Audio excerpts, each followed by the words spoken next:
Hey guys, welcome. The ground crew of development and the development team of SSM2007 has pampered us with a bit of a surprise, should we call it. With the release of Service Pack 4, we have been introduced to a brand new LOS system and a few other differences in the rendezvous and docking procedures in SSM. We're here to cover all those changes. This video, due to its the amount of information, is actually 3 videos. You're watching the first of the 3. In this one, I will cover the basic rendezvous and maneuvering required for the rendezvous, which will pretty much fit every mission with a rendezvous. The only thing different on this video from any other thing. This is, by the way, STS-124, which is an ISS mission. On non-ISS missions, all you need to remember is that the distances are different. I mean, on this mission we will stop at 600 feet because this is what is required from the RPM maneuver. But on other missions you might be required to close in to 150 or whatever, depends on the mission. You'll see it as we go. First of all, before we start, I just wanted to make some things obvious. First of all, during the 3 videos, I'm not gonna talk about aft, forward, left and right translations, or I'll try to minimize it due to different senses we'll use during the approach and rendezvous. So let's just clarify one thing. Left and right will stay pretty much the same all the time. But if we look from the shuttle, this is left to right. This is the y-axis of the shuttle. So when we are translating or changing depth settings to the y translation, this is the axis we're talking about. In addition, we have the x-axis, which goes from the back to the front. This is the minus x and this is the plus x. This will be important as we close in because this is the one of the 2 main axes. So x-axis is the front back axis, plus and minus. Last axis we need to know is the z-axis, which has the minus z, which is up, and the plus z, which is down. Meaning, when I'm on the rear left seat looking up, I'm actually looking at the minus z axis.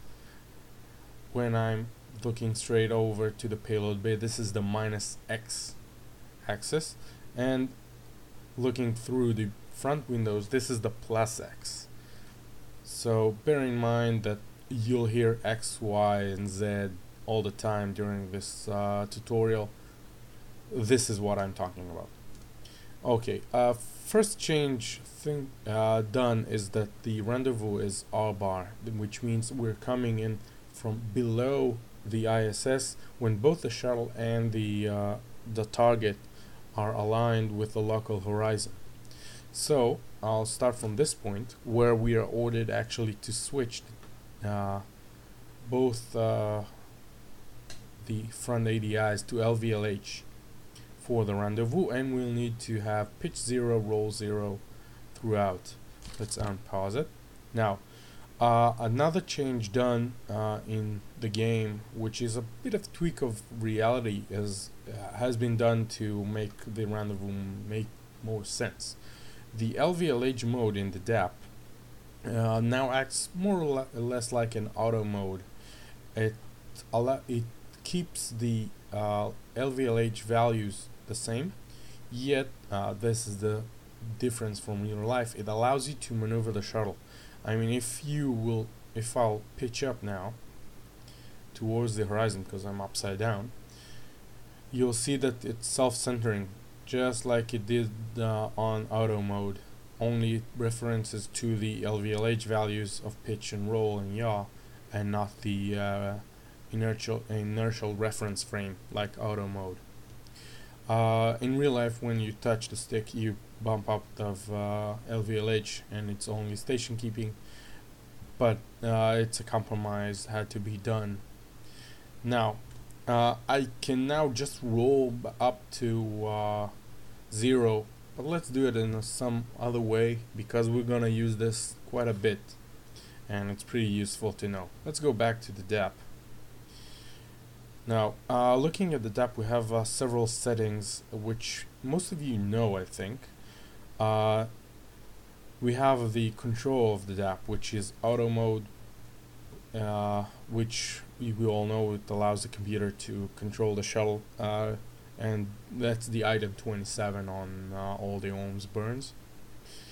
We have LVLH, which I just explained, keeps the local horizon of the shuttle. And we have free mode. Free allows us to thrust only once and the initiate movement, and it will not reset until we apply reverse thrust or change modes in this case. Right now, when we select free, all rotation modes turn into pulse, which means that we press the stick and it only fires one short burst, and that's it. And now we cannot control the length of the burn in the game, so we'll have to change it to decrease rate, which actually is same as long as you hold the stick, it will rotate. So because we're upside down, we need to roll, so we change just to roll, and you can see the pitch is starting to change because the ADI is in LVLH and we're not compensating for the drift of the earth, we're stationary. I'll just initiate the roll. While we're at it, as you can see, I'm starting to roll. I'm not applying any more thrust, it just goes on its own. Now as we go, we'll concentrate on the ADI controls because they will come in handy.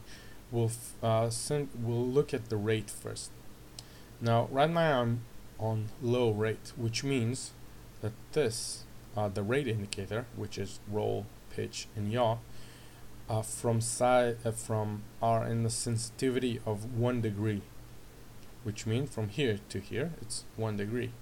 We got 0 0.2, 0 0.4, 0 0.6, 0 0.8, and 1. On medium, it changes to 5 degrees. It's 1, 2, 3, 4, and 5. High is even higher. As you can see, it's very much foul. Roll it in 2 degrees. Turn off the music and switch it to high. You'll see this is the 2 degrees mark, and we have 4, 6, 8, and 10 degrees. So most of the time we will stay in medium or in low, depends on what we're gonna need and do. So I'll just stick to low, to medium for now. And as you can see, I'm rolling in, and the pitch is, because I was perfect on the leveling, the yaw and the pitch change a bit as I roll in. I can either switch the DAP to brake mode on the yaw and fix it, or just wait for the stop and fix it later. So I'll just wait. Let's start setting the roll. I'm applying reverse roll and we're almost in. Let's switch back the DAP to LVLH. Make sure we are on rate on all axes. And as I said, it's just like pitch. Let's just pitch up a bit and yaw left, so we can center it on 0 on all axes, and then we'll officially start our rendezvous. Now just a reminder, we're now, because the forward flight controller is on, we're actually talking maneuvering around the plus X axis. So all the changes we do, pitch up, pitch down, are all relative to the shuttle nose. If I pull back on the stick, the shuttle nose will pitch up.